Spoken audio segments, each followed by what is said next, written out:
Olá pessoal, voltando agora com a discussão dos recursos em espécie, os embargos de declaração, o famoso embargo de declaração. É um recurso muito usual, tanto na esfera civil quanto no processo penal e principalmente nos processos administrativos sancionadores perante o Tribunal de Contas. O embargo de declaração, ele na realidade ele é uma espécie de recurso que serve apenas para tornar mais clara a decisão, né? Então você imagine que uma decisão, seja ela terminativa, um acórdão, e falta alguns elementos de clareza. Então, a própria lei, essa aqui é praticamente uma cópia descritiva do Código de Processo Civil. Então, quando você tem obscuridade, contradição, omissão ou erro material, cabe embaixo da declaração. A obscuridade é quando dentro da decisão ficou alguma situação ou algum elemento que trouxe uma dúvida, né? Tornou obscuro a justificativa pela qual o relator chegou àquela conclusão. Seria um termo, na realidade, muito amplo, né? Se você for verificar dentro de um caso concreto de uma prática, um advogado bem articulado consegue, de certa forma, trazer ao debate qualquer elemento, até porque existe, dentro das decisões judiciais, o STF já ponderou, o STJ também, de que o juiz da causa, né, não seria obrigado a se ater a todos os detalhes apresentados na defesa, sim aos fatos. Então, muitas vezes o que acontece no embargo de declaração, a parte ingressa, né, até para ganhar um tempo, na realidade, porque a gente vai ver que ele interrompe o prazo para os outros recursos e ganha uma nova etapa de tramitação, né? Então, acaba sendo muitas vezes uma estratégia de defesa, mas porém em algumas situações um pouco raras, mas acontece, a decisão acaba alterando inclusive a discussão de mérito, porque se a obscuridade ou a contradição ela é sanada, ela pode levar a uma outra conclusão muitas vezes, por exemplo, né? Mas o conceito de obscuridade seria isso, é quando a decisão não deixa muito, a justificativa que ela apresenta não seria muito razoável ou muito clara a ponto de chegar na conclusão que o relator chegou. A contradição é algo mais fácil de você ser visualizado. Você imagina que na justificativa o relator caminha por um dado elemento e no final ele dá uma derrapada e conclui de forma diferente. Então ele chega lá e fala, não, a auditoria concluiu que a licitação foi irregular por ausência de previsão orçamentária. A previsão orçamentária ela é um requisito obrigatório porque ela vincula o erário, vai concordando com a auditoria, vamos supor. Chega no final, ela derrapa e fala que a situação está regular. Em tribunais de contas que tem Ministério Público, poderia, em tese, gerar um embargo por causa disso. No Tribunal de Contas do município, que não tem essa figura do MP de contas, essa situação acaba ocorrendo só em situação de defesa do interessado mesmo, né? Mas a contradição em si é algo um pouco mais difícil de ser elaborado, porque dentro de uma redação coesa e coerente, você acaba justificando ali a conclusão de acordo com os elementos argumentativos que o relator trouxe na decisão. A omissão é onde existe a maior fonte de discussão dentro dos embargos de declaração, que é justamente isso que eu falei agora. Muitas vezes a defesa apresenta uma dúzia de elementos ali para contra-argumentar as argumentações da auditoria. às vezes documentos, argumentos técnicos, argumentos doutrinários, argumentos jurisprudenciais, que na decisão não são levados em consideração, ou pelo contrário, eles até são, mas não são explícitos. Então seria essa que seria a omissão, né? E por isso que os tribunais superiores vieram entender de que o juiz da causa não é obrigado a descrever todos os elementos apresentados pela defesa, mas a omissão em razão de prova que possa levar a uma alteração do julgamento, essa sim é muito importante e precisa ser observada. Então, por exemplo, dentro de um processo de análise de contratação, a auditoria aponta de que não houve pesquisa de mercado e tem, às vezes, nos próprios autos, cópias dos e-mails que o agente público enviou para as empresas. O fato da pesquisa, dando um exemplo, ela tem uma peculiaridade, porque às vezes a parte não responde, você tem que tentar. Existe uma praxe jurisprudencial, né, de que pelo menos 3 consultas você teria que ter, né, diante de uma contratação de algo do mercado, vamos supor, né? E às vezes eu já peguei processo que esses elementos estavam nos autos e a auditoria não considerou, às vezes por um lapso. E muitas vezes quando o conselheiro vai julgar com base exclusiva nas razões de auditoria, acaba não se atendo que esses documentos importantes estão no processo. E aí o embargo de declaração para sanar essa omissão, muitas vezes acaba tendo o que a gente chama de efeito ativo, que é um efeito apto a gerar, inclusive, alteração do julgamento. Por isso que muitas vezes que se discute o embargo de declaração, a argumentação da omissão é a que mais é levada em voga, né? E o erro material seria só uma correção no sentido de fundamentação. Então, a irregularidade vem lá justificada em função do artigo 15, deveria ser no artigo 26. Aponta como justificativo o documento 10, deveria ser o documento 15. Aponta como argumentação a irregularidade 1.3 do relatório de auditoria, mas ela está no 1.4. Então, assim, é justamente um erro material. Mas para não levar a confusão na hora de você recorrer, é muito importante, porque quem não é no direito não sabe, mas o que transita em julgado, ou seja, o que gera a condenação, é o dispositivo da condenação e não a sua justificativa. Então vamos lá, quando você vai ler uma decisão, está lá o juiz, decido. Trata-se de objeto de processo de análise de contratação, de serviço de ambulância para autarquia municipal hospitalar. Foi constatado erro X, Y, Z, a falta de prestação de serviço nesse ponto, naquele ponto, então impinge na condenação da contratada. Aí vem o dispositivo, ante o exposto, amparado nas argumentações apresentadas, e no item 3.4, 3.5, 3.6 do relatório de auditoria, julgue irregular a execução contratual. Aí quando você vai ver, o que transita mesmo é esse dispositivo.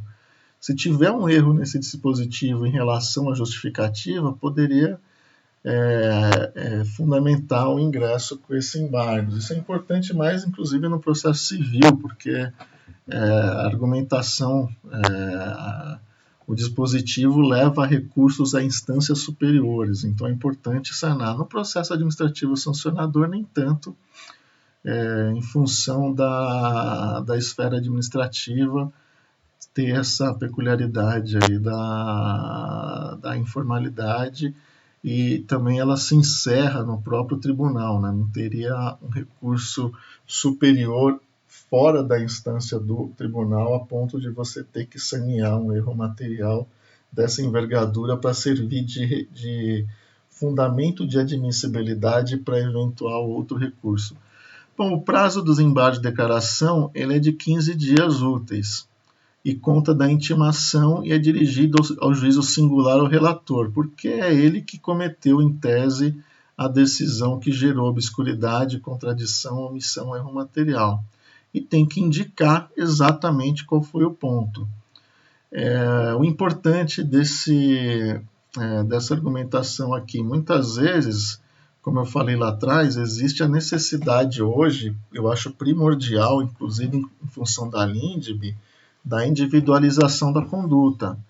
Quando envolve mais de um agente e a decisão, isso na minha opinião, como professor, a decisão apresenta um entendimento único, ou seja, colocando no mesmo bojo da condenação todos os agentes, sem separar ali o que cada um fez, pode justificar tanto eventual omissão, como obscuridade, como contradição. Então, às vezes, o recurso, o embargo de declaração, ele serve também para forçar o relator a destrinchar o processo sobre qual foi a imputação de cada um dos agentes. Entendeu? Então, muitas vezes a auditoria vai lá e condena o gestor público em função de um erro no cumprimento da execução que seria do fiscal. E às vezes e coloca todo mundo no mesmo bolo. Você tem que separar. Se o erro foi cometido em função de uma fase interna do processo, você não pode condenar o fiscal lá da ponta em função disso, e vice-versa. Então, às vezes acontece de decisões genéricas imputarem aplicação de pena e de irregularidade para todos que funcionaram no processo, e isso, na minha opinião, enseja tranquilamente o embargo de declaração, inclusive com a possibilidade de efeito de reforma da decisão. Outro ponto importante dos embargos é que ele interrompe o prazo. Então, interrompendo o prazo, você tem a publicação do acórdão, você tem 15 dias para entrar com recurso ordinário ou com embargo de declaração, vamos supor.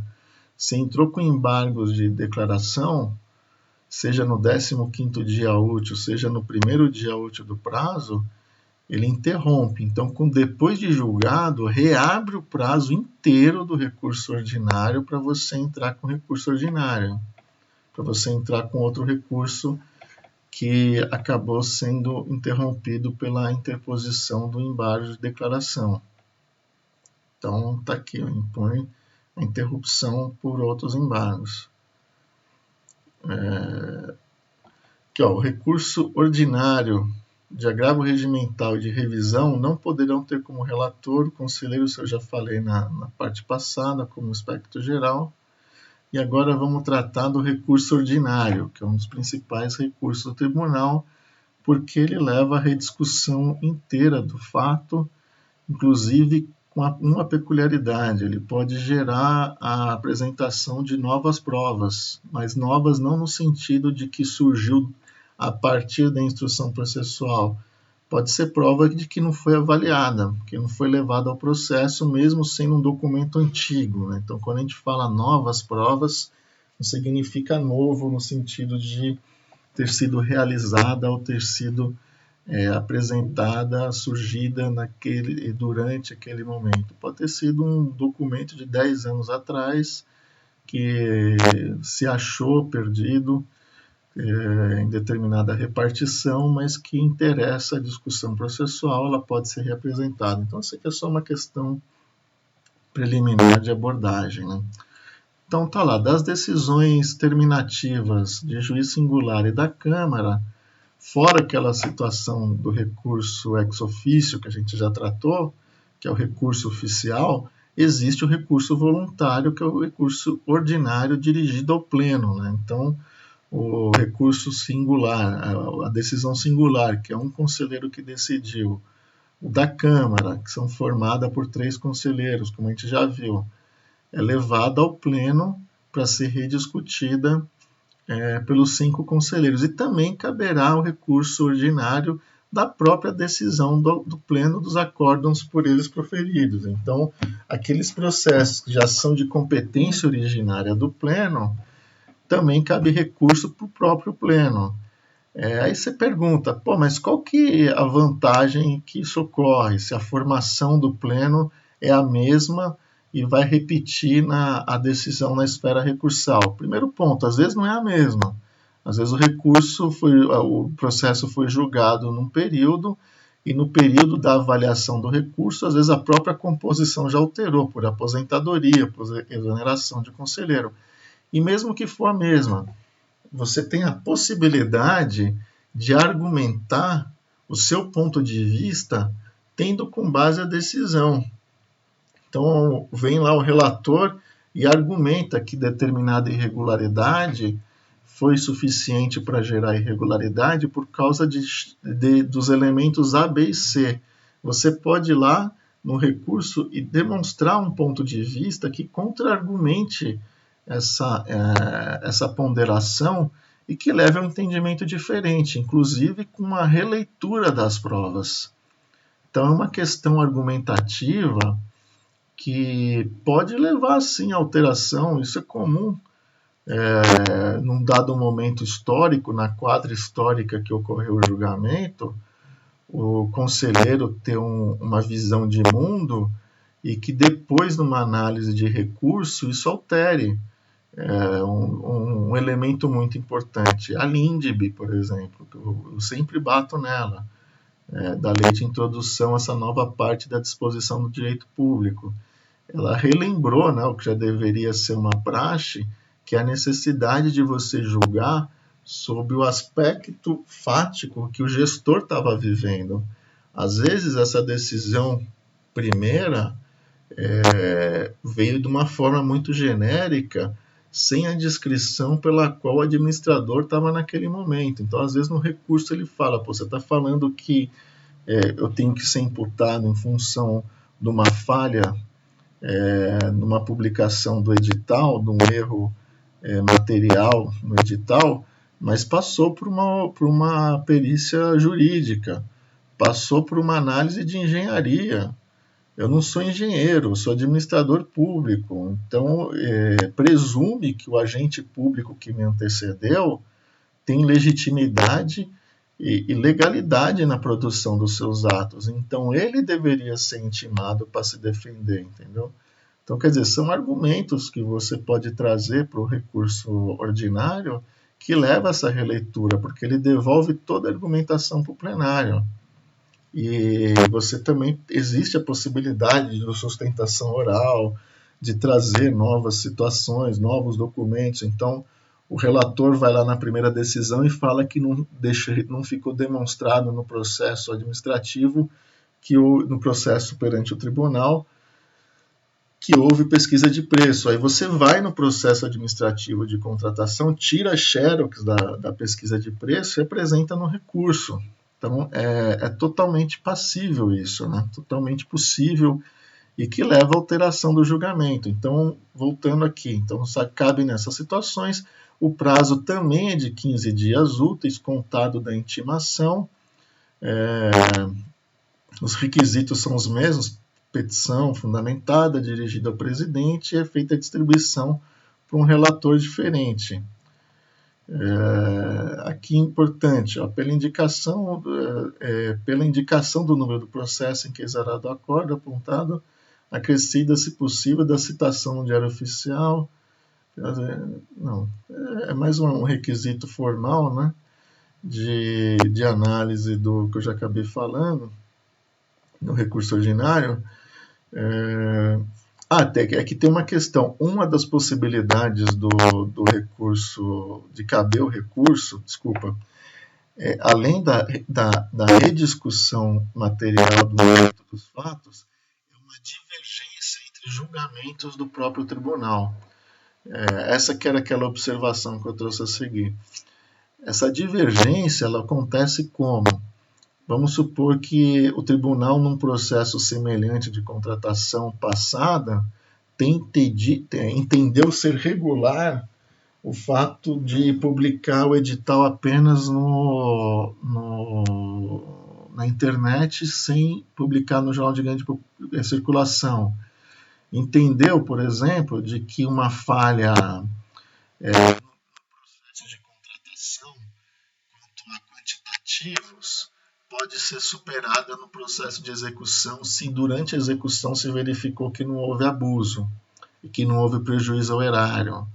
E aí, mesmo que julgue pela irregularidade, pode julgar pelo reconhecimento dos efeitos financeiros.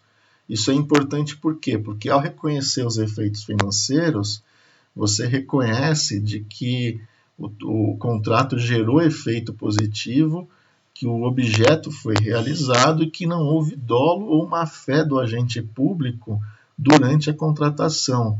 Então serve inclusive como elemento de defesa dele, caso alguém questione no processo judicial, por exemplo, uma conduta improba.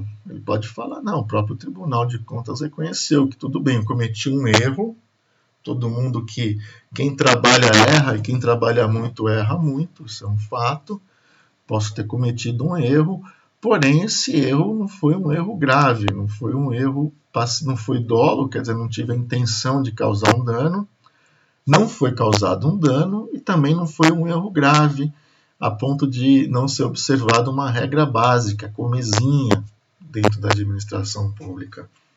Então, o reconhecimento do efeito financeiro leva tudo isso em consideração.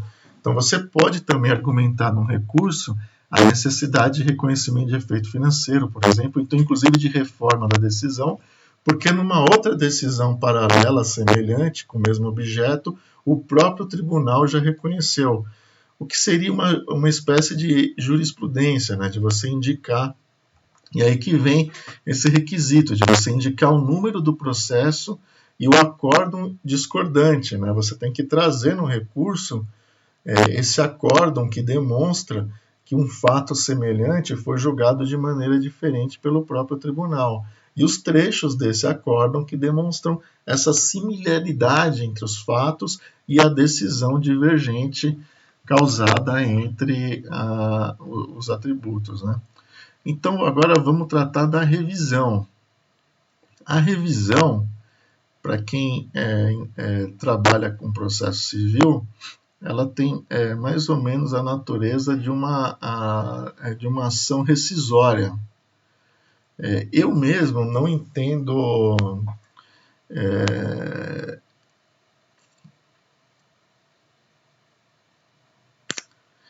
como um recurso, desculpe a pausa, mas na hora me fugiu aqui. Existe uma doutrina que entende que a ação rescisória, o período de revisão, não seria um recurso em si, mas sim um novo processo. Por quê? Porque ela depende do trânsito em julgado, ou seja, ela depende de uma situação em que o processo original não caiba mais recurso. Então vamos lá, vamos imaginar o trâmite processual inteiro. Você foi lá, teve toda a análise pelas equipes de auditoria, teve o primeiro julgamento. Aí ingressou com recurso. Importante, o recurso ele também tramita da forma ordinária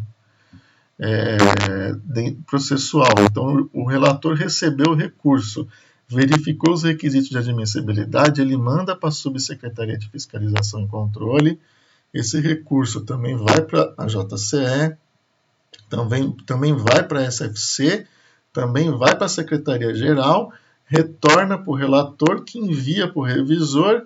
O revisor ele também pode estar alterando ampliando a instrução, ou pode concordar e remeter para a pauta. Remeteu para a pauta, esse processo pode ser pinçado para julgamento numa sessão ordinária, conforme já vimos lá nas aulas anteriores. E uma vez julgado o recurso ordinário, vamos supor, você poderia também entrar com embaixo de declaração dele, para sanar alguma daqueles requisitos.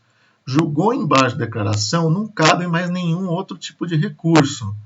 Então ocorre o quê? O trânsito em julgado administrativo, que seria a impossibilidade de você entrar com um novo recurso naquele processo.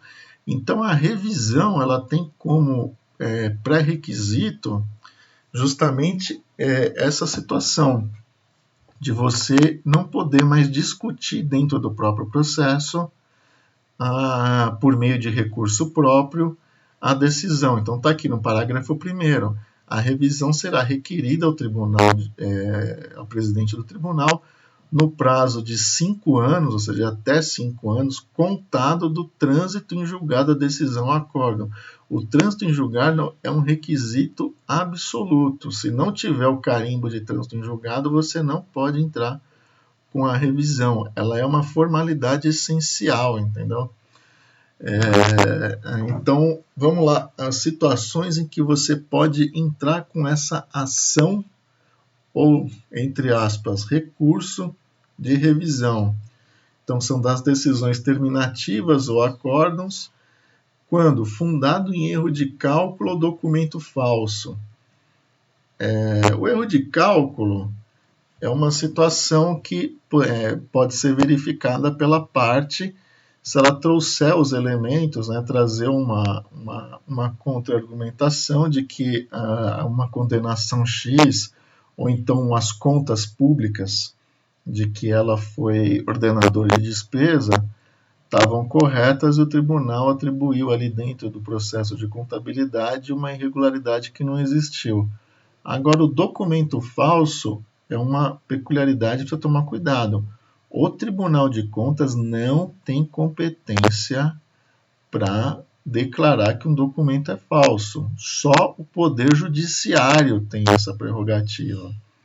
Então, o que acontece? Você pode imaginar, as instâncias, elas são separadas. O processo pode estar correndo no Tribunal de Contas e estar correndo na Justiça. Por exemplo, uma ação de improbidade e uma ação criminal contra o agente público. Aí vem o Tribunal de Contas, antes da decisão da Justiça, ou concomitante, etc., seja lá o que for, entende que o ato praticado foi irregular em função daquele documento. Entendeu? Aí vem a Justiça e fala, escuta, eu fiz uma perícia e esse documento aqui é falso. Então, o que a parte tem que fazer? Você já transitou em julgado. Pega a cópia desse processo judicial e traz para o Tribunal de Contas sobre esse argumento, falando, se ainda, quer dizer, se o processo ainda está em trâmite, você junta como documento novo, ou como, inclusive, argumento do recurso ordinário, por exemplo. Mas se já transitou em julgado, não cabe mais recurso, você entra com esse pedido de revisão com base nessa decisão judicial que reconheceu aquele documento como falso. E aí sim pode ensejar uma reforma dessa decisão, né? Outra coisa que ocorrerem fatos novos com eficácia sobre a prova produzida. Aqui o fato novo pode ser qualquer coisa, inclusive um novo entendimento legal, na minha opinião, né? De que determinada conduta passou a ser permitida, ou então de que a prova foi considerada ilegal na justiça. Você não pode usar uma prova ilegal para fundamentar uma condenação. Isso se aplica também ao processo sancionador. Aí o tribunal ignorou essa argumentação, mas a justiça foi lá e reconheceu, ou inclusive absolveu a parte. Por mais que as instâncias sejam separadas, quem dá a última palavra numa decisão é o judiciário, porque quem detém a jurisdição, quem detém o poder de falar sobre o cumprimento da lei é a justiça. Tem uma discussão que não faz parte da nossa matéria, mas se o tribunal possuiria ou não poder jurisdicional sobre algumas matérias. O professor Jacobi, que é uma das maiores autoridades em discussão de Tribunal de Contas, entende que algumas situações, como julgar as contas dos ordenadores de despesa, como a lei fala do verbo julgar, estaria atribuindo ao Tribunal de Contas um poder jurisdicionário que não que não poderia ser revisto pelo poder judiciário, né, que seria uma delegação exclusiva do Tribunal de Contas.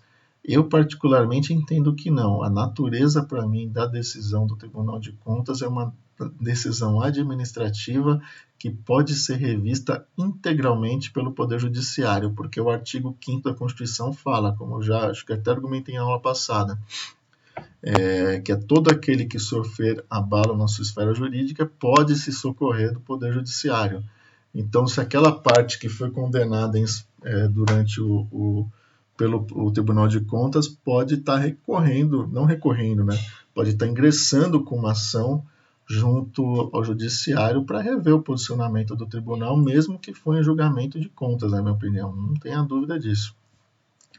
Mas, assim, falo que isso é uma discussão doutrinária de anos e professores de mais alto gabaritos aí defendem cada um seu ponto de vista e cada um com muita argumentação e com muito peso, né? Então, eu mesmo tenho que comer muito arroz com feijão para querer entrar numa briga dessa com esse pessoal, né? Então, fico só assistindo, só lendo os livros, mas nada me impede aqui de, ao proferir uma aula, colocar meu ponto de vista, que é esse, né? Então, aqui, constitui formalidade essencial da revisão, quando conferida no inciso 3, que é isso aqui, violar a disposição literal de lei. Aqui é quando a decisão do tribunal, por exemplo, atribui uma irregularidade quando a lei fala que é regular, ou então quando a lei permite. Um exemplo legal que eu tenho aqui, que é muito usado agora, nesse período de confinamento. O que está acontecendo agora para quem trabalha na prefeitura? Estamos aqui no dia 9 de abril de 2020, no meio da quarentena. Contratações por dispensa de licitação pautadas nessa nova lei do coronavírus. Mas independente do corona, existe a lei 8666, ela fala o seguinte: a regra é você pagar, a administração pública pagar o contrato após o cumprimento. Então, você tem lá a reserva do dinheiro, você faz a contratação, faz a medição e paga. O que os sujeitos estão exigindo hoje? Pagamento antecipado por parte da prefeitura. A própria lei que autorizou a dispensa e a contratação por pregão especial, nesse período de exceção, ela não tratou expressamente dessa questão do pagamento antecipado. Mas a lei também não proíbe, porque existem situações, inclusive no próprio decreto que regulamenta a contabilidade pública e a própria lei de responsabilidade fiscal, possibilita em algumas situações o pagamento antecipado.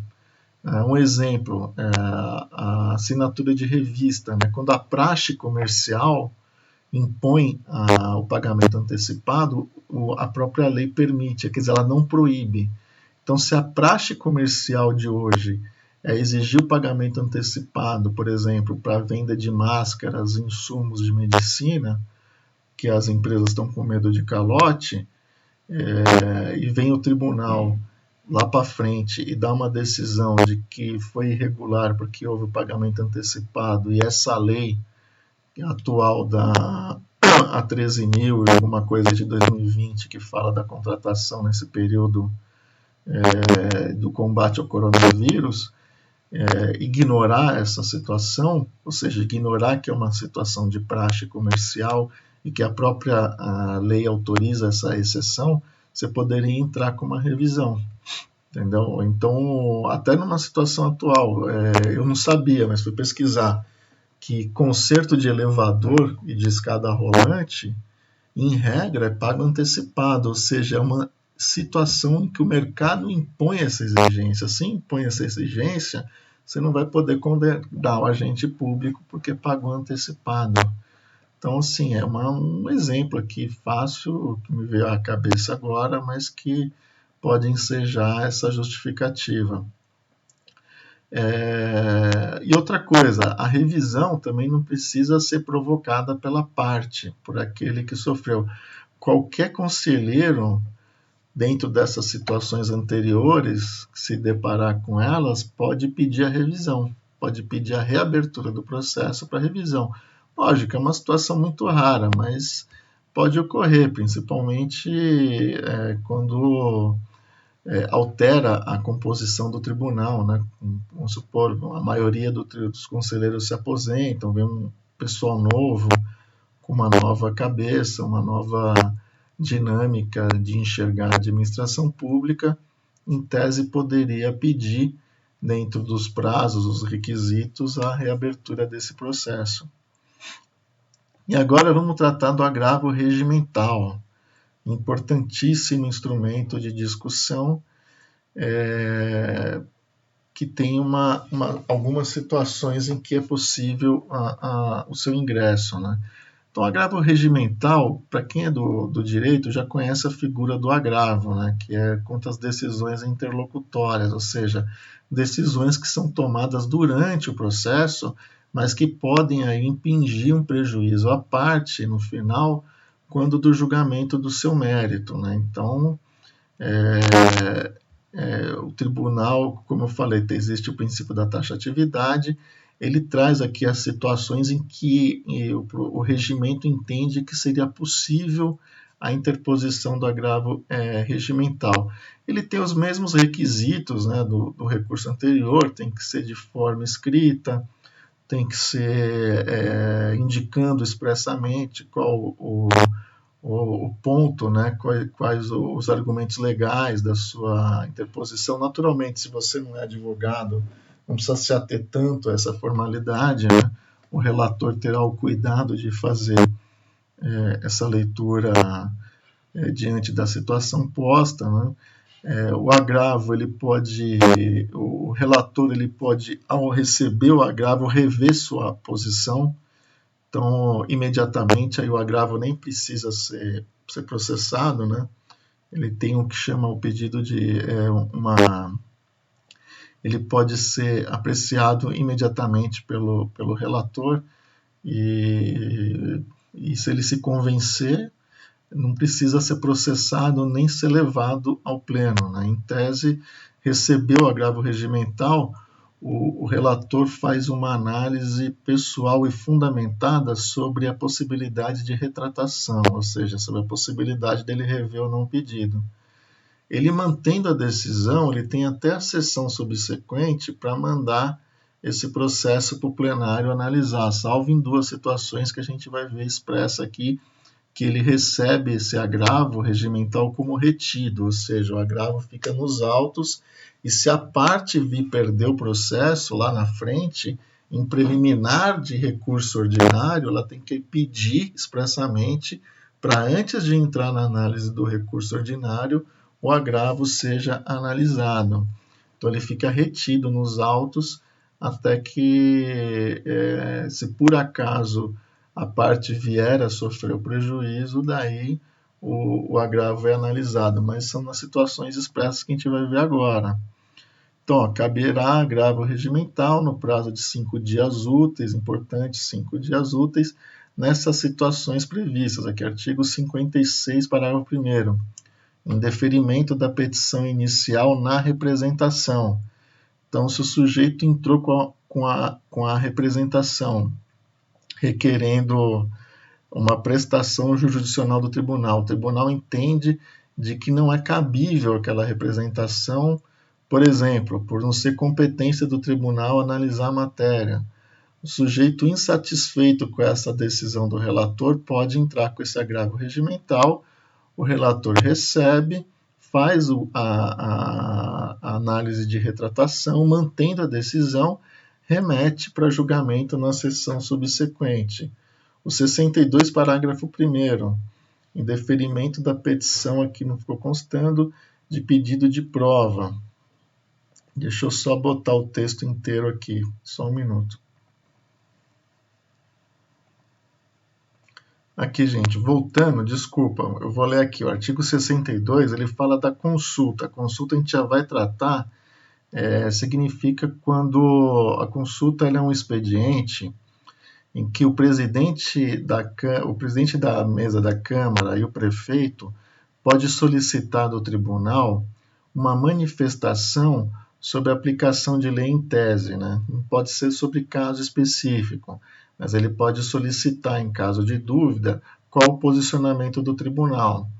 Agora, que eu gosto até de fazer um paralelo, a Lindbe, no artigo 30, fala de uma consulta mais genérica, que seria com base no direito de petição, em que a autoridade que realiza o julgamento poderia solucionar dúvidas. Essa dúvida da Lindbe eu coloquei na apostila. Eu entendo de que poderia ser em caso concreto, mas essa específica que trata o regimento interno e trata a lei orgânica do Tribunal de Contas e da lei orgânica do município, é uma consulta de lei em tese que o prefeito pode estar dirigindo ao Tribunal de Contas e a Câmara pode estar dirigindo ao Tribunal de Contas. E o indeferimento dessa petição de consulta, então o parágrafo 1º fala assim: se a consulta não atender aos pressupostos de admissibilidade estabelecidos no artigo anterior, o relator poderá determinar de plano seu arquivamento. Então, o artigo anterior, que é o artigo 61, fala das formalidades do pedido de consulta, que ela tem que ser feita pelo prefeito ou presidente da Câmara, referir-se à matéria de competência do tribunal, conter indicação precisa da dúvida ou controvérsia sucinta, ou seja, essa indicação precisa pode ser inclusive ser formulada por quesitos, né? Aqui, ó, se formulada em tese, o inciso 4, com a apresentação de quesitos e vir instruída com parecer do órgão de assistência técnica ou jurídica da autoridade que está solicitando essa consulta. Então, quando o teu relator indefere, o presidente indefere esse pedido dessa petição, essa petição é sujeita ao agravo regimental, né, esse indeferimento. E aí o processo também vai para o tribunal. O indeferimento de pedido de terceiro interessado, 108 para o terceiro. A gente já viu na aula passada a situação do terceiro interessado, que é o sujeito que pode sofrer algum tipo de restrição em razão da condenação, mas às vezes assim o sujeito se acha nessa situação e às vezes não está. O exemplo típico é na discussão do edital. A discussão do edital, o único interessado é a origem e não o suposto contratado. Então, quando ele entra no processo de análise de edital como terceiro e é indeferido, cabe esse pedido. Isso acontece muito. Em vez de entrar com a representação, o sujeito insiste em entrar no processo principal como terceiro interessado. Por quê? Para ter acesso aos pareceres de auditoria, que são às vezes muito mais completos e muito mais elaborados do que às vezes o interessado tem possibilidade de fazer. Então, quando ele quer ter conhecimento da discussão dentro do tribunal, que às vezes é uma discussão interna que ainda não se publicizou, ele acaba querendo fazer parte, às vezes para defender o edital, porque ele tem interesse numa disputa, está querendo ser contratado, ou o contrário, né? Ou ele tem o contrato e quer que o edital não saia para ele continuar como emergencial. Então, você tem de tudo que é jeito. Indeferimento de requerimento formulado pela PFM, pela Procuradoria da Fazenda Municipal. Como eu falei, a Procuradoria da Fazenda Municipal ela pode solicitar quesitos complementares à parte, por exemplo, no interesse de defender o ato. Então, se ela vê lá alguma situação que ficou obscura, ela fala, gostaria que a origem respondesse isso, isso e isso. Então, que a auditoria analisasse isso dentro do processo administrativo. Aí o relator, nesse caso específico de pedido de indeferimento da PFM, ele pode receber esse agravo como regimental. Como agravo retido também. Por quê? Porque, assim, se por acaso na decisão ele entender que o ato é regular ou que tem efeito financeiro, você não vai precisar reabrir toda essa instrução que a PFM está pedindo, entendeu? Então, esse é uma das hipóteses, por exemplo, que você pode transformar o agravo regimental em agravo retido. Muitas vezes a própria Procuradoria já ingressa como agravo retido, sabendo de que, assim, se por acaso eu sofrer uma condenação lá na frente, eu vou querer que essa matéria seja analisada. Se por acaso a origem não receber essa condenação, então essa matéria pode passar. Seria algo mais ou menos nisso, né? Indeferimento de pedido de prova, que qualquer prova, como a gente já tratou, Então o sujeito vai lá, pede uma prova testemunhal, o relator fala, pô, mas o princípio da cartularidade prevê que toda produção de gasto público tenha que ser documentado. Então por que você quer ouvir testemunha? Quer dizer, às vezes a parte não fundamenta, ela fala que precisa de testemunha, mas não traz elementos de convicção para que essa testemunha seja ouvida.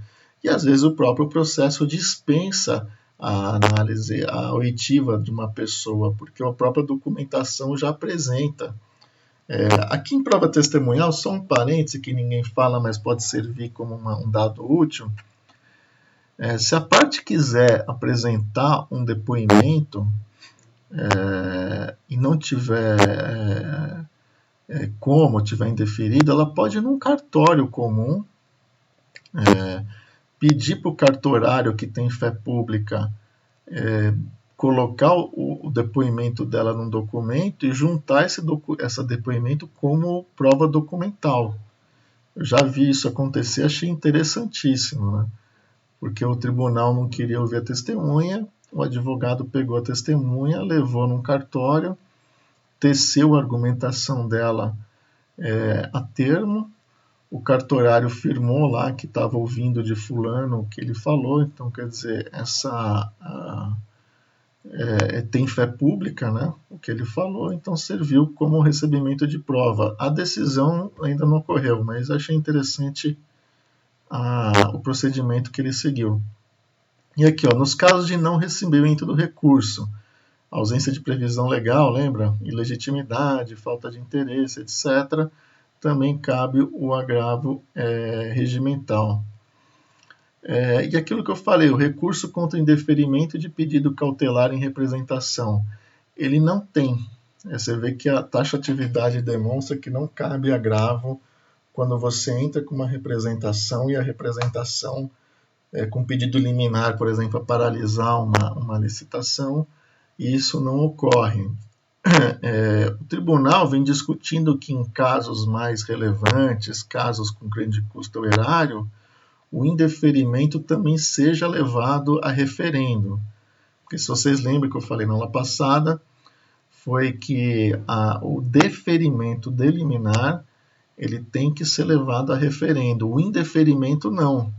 Agora estão estudando essa forma de adaptação também, que muitas vezes o caso é muito importante e os outros conselheiros gostariam também de opinar sobre paralisação ou não desses certames. Mas o regimento não trata expressamente da cautelar. Mas eu tenho um posicionamento e já vi acontecer uma vez algo parecido, né? Que foi o seguinte, com base no princípio de que todas as decisões proferidas que tiram direito da parte tem que ter um direito ao recurso com base no devido processo legal, você pode usar um paralelo, né, que eu entendo, que é o Código de Processo Civil, que ele vem aplicado subsidiariamente, segundo o artigo 15. Aqui, E como o CPC tem a previsão de casos análogos de agravo de instrumento, cabe agravo de instrumento contra decisões interlocutórias que versem sob tutela provisória. Então, se você pede uma tutela provisória, uma liminar, ela é indeferida na justiça, você pode entrar com agravo de instrumento. No Tribunal de Contas, não. Mas destaco, é uma discussão que eu não sei se todo conselheiro receberia de bom grado. Já fizeram isso uma vez, em função da complexidade da matéria, como se tratava de um processo altamente caro e complexo para a sociedade, o relator levou a discussão do indeferimento para o plenário para ser referendada, e a partir daí virou meio que assim, uma prática, como eu falei, está sendo estudada de você levar, em alguns casos, o indeferimento em casos relevantes, né? Casos, por exemplo, que a contratação ultrapasse 100 milhões, casos de grande discussão na sociedade. Recentemente posso citar a Zona Azul, por exemplo, a concessão do Pacaembu, a PPP da iluminação pública, quer dizer, esses casos de grande impacto, de grande relevância para a sociedade, teriam assim a necessidade de, inclusive, o indeferimento de liminares em representação serem referendadas, mas não é a praxe, mas já aconteceu num desses casos de levar referendo, foi mantida a decisão de indeferimento, mas houve a possibilidade. Então, aqui, que nem eu falo, por analogia, eu entendo que poderia ser usado esse tipo de agravo como regimental no caso de a representante ter o pedido indeferido. Mas lembrando, a corrente majoritária e a corrente mais forte é que vide o princípio da taxatividade dos recursos, ou seja, as decisões de indeferimento seria de fato irrecorrível. Então, inclusive, se algum dia for selecionado para fazer parte de uma comissão de reforma do regimento, a primeira coisa que eu vou indicar é constar expressamente a possibilidade de agravo contra o indeferimento, porque, de fato, é um direito da parte e existe essa situação análoga no CPC. O pedido de reexame.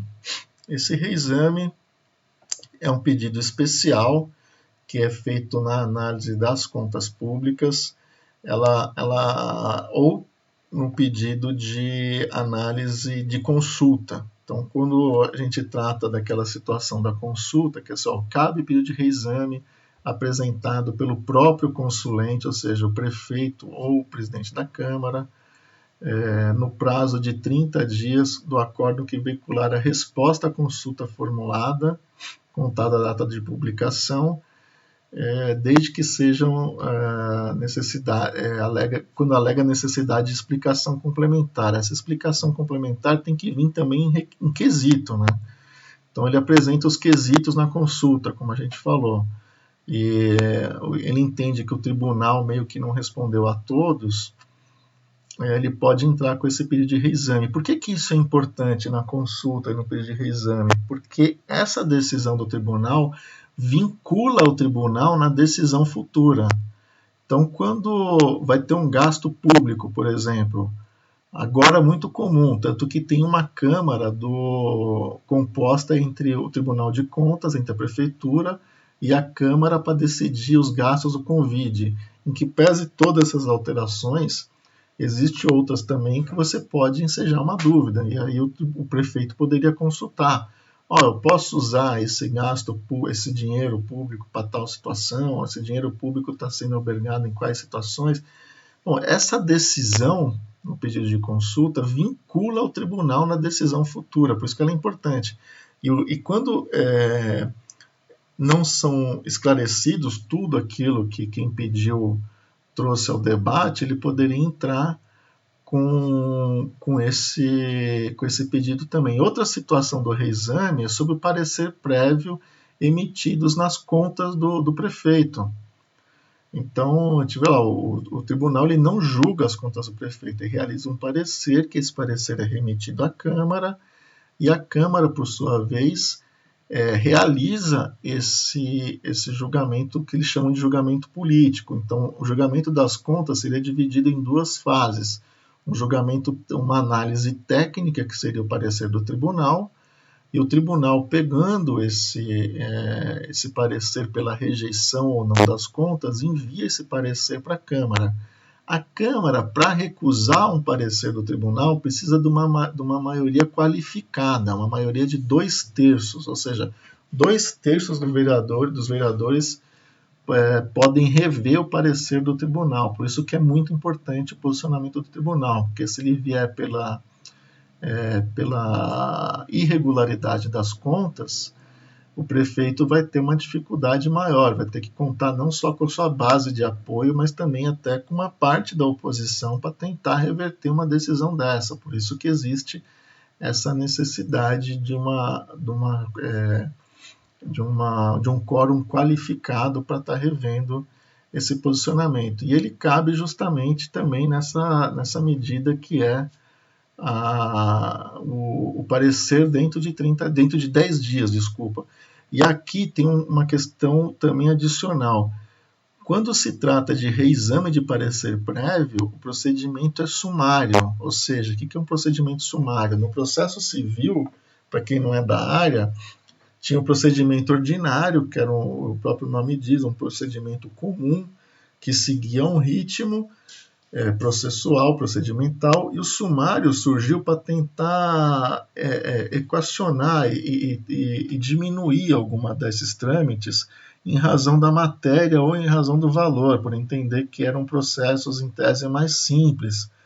Tanto que esse procedimento foi suprimido no novo código, era no código anterior, mas que no regimento ele prevê expressamente esse regimento, esse pedido, esse procedimento sumário no pedido de reexame, que ele automaticamente acelera a necessidade de ponderação dos órgãos técnicos, né, que terão 10 dias para se manifestar, e o tribunal tem um prazo máximo. Aqui, ó, o parágrafo único. O pedido de reexame previsto no artigo deverá seguir o rito sumário, ser julgado no prazo máximo de 20 dias, contado na data da interposição. Por quê? Para não atrapalhar o julgamento das contas. Então você vê, o prefeito tem 10 dias para estar impugnando esse parecer, geralmente no caso de umas contas irregulares, e o tribunal tem no máximo 20 para estar decidindo sobre ele, para com isso não atrapalhar o andamento desse processo na Câmara, né?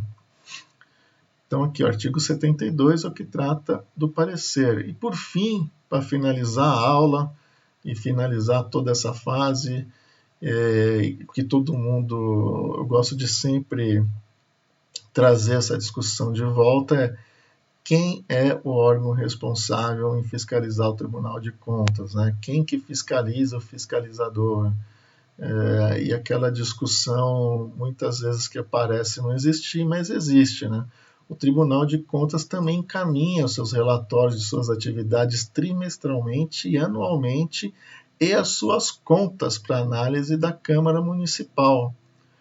Então, assim, existe controle, a auditoria é absolutamente independente na análise, ela bate mesmo, inclusive no tribunal, quando há gasto errado, quando há gasto fora. O auditor tem essa independência de estar realizando esse parecer. Esse parecer é levado a julgamento, é levado à análise do pleno, e o pleno o encaminha para a Câmara decidir. Então, de certa forma, a gente pode questionar ou não o modelo, pode ter críticas ou não a esse modelo, mas existe sim uma fórmula de controle, uma fórmula de exposição de como o tribunal gasta seus recursos, de como o tribunal funciona.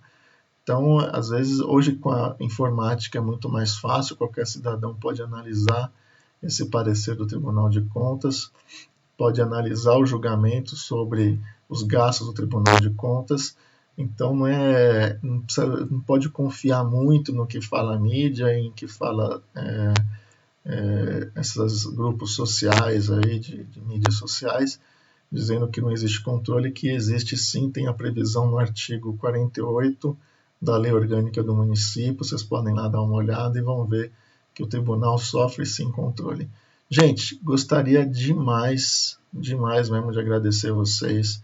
Infelizmente, a gente teve essa situação das aulas serem transmitidas por esse meio não presencial. Peço desculpa na forma de gravação, eu não sou nenhum youtuber, nem aqueles influencers para estar fazendo algo muito mais profissional. Também estou em isolamento aqui, estou colaborando com a sociedade, ficando em casa, e estou usando os meus equipamentos aqui para poder. Aqui estão alguns livros que eu apresento na biografia, né? E gosto de acrescentar também o do professor Moacir Marques. Ele tem 5, 6 livros. O professor e conselheiro João Antônio da Silva Filho tem 5 livros sobre tribunais de conta.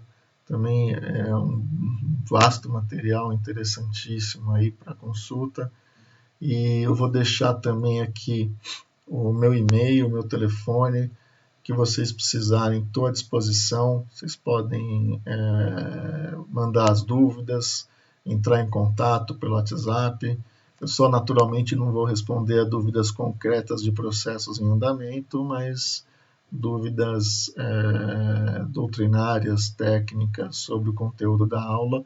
Estou sempre à disposição. Muito obrigado, e lembrando que todo semestre vamos estar oferecendo esse curso, então tem o convite para vocês refazerem ele presencial.